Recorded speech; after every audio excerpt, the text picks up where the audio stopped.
Merci Monsieur le Président, Mesdames et Messieurs les sénateurs, Monsieur le Sénateur. Ayant été maire comme beaucoup d'entre vous ici, il m'est arrivé à de nombreuses reprises, moi-même ou mes adjoints, de pouvoir, lorsque je recevais les futurs mariés, constater que le consentement ne serait pas libre et bien sûr ouvert selon l'envie que l'on donne au code civil dans ce mariage, ou constater qu'il s'agit de mariages frauduleux.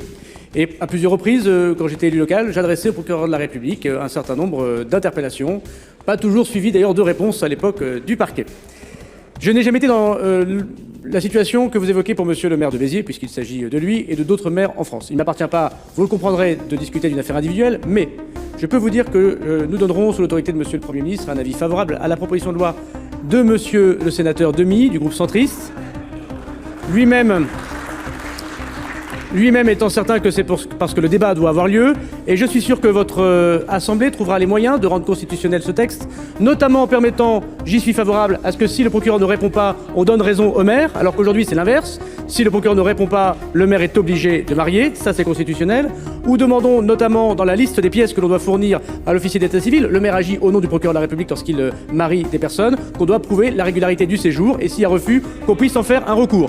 Tout ça est constitutionnel. Mesdames, Messieurs du groupe socialiste, le mariage est un droit, ce n'est pas un passe-droit, et c'est ce que je pense qu'après nos concitoyens. Encore TV International, le chemin de l'information.